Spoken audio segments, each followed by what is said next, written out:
So sabi ko, incidental lang kaya o coincidence lang kaya? On theories kasi maraming sikretong tinatago itong administrasyon at sila Harry Roque. But yung teorya ni Harry Roque tungkol sa BICAM blank checks, no, yung blankong mga pahina, mga linya ng budget.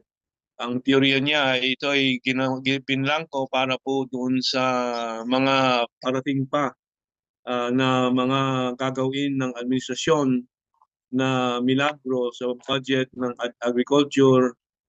Kasi yung mga hinihintay po nilang pahintulot para sa importasyon ng bigas at iba pa na bibigyan nila ng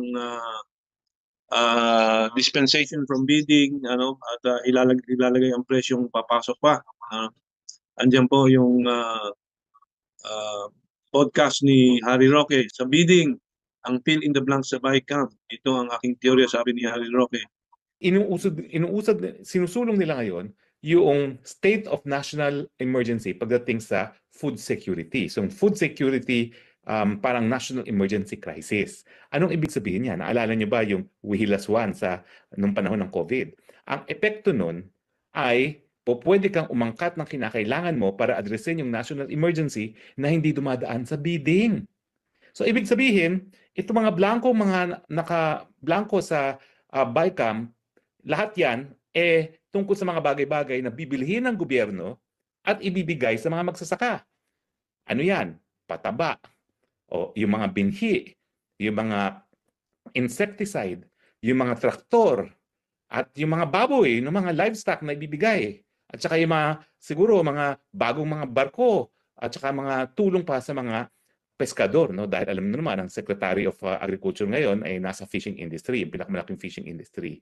So sabi ko, incidental lang kaya o coincidence lang kaya na yung mga blanco lahat pondo na gagamitin para bumili ng ibang bagay na ipamimigay sa mga magsasaka sa panahon na may plano talagang magdeklara ng national emergency pagdating sa food security.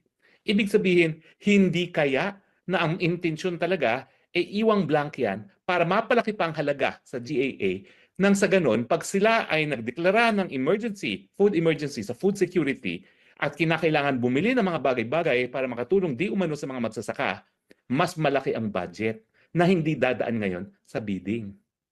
Nakuha nyo? Pag hindi kasi dumaan sa bidding, malaki ang tungpa. Yes. So, yan po ang isang teorya. We can only dwell on theories kasi maraming sikretong tinatago itong administrasyon at sila. Number one baboy sa Kongreso, si Martin Romualdez, kung anong mga intensyon nila, we don't know.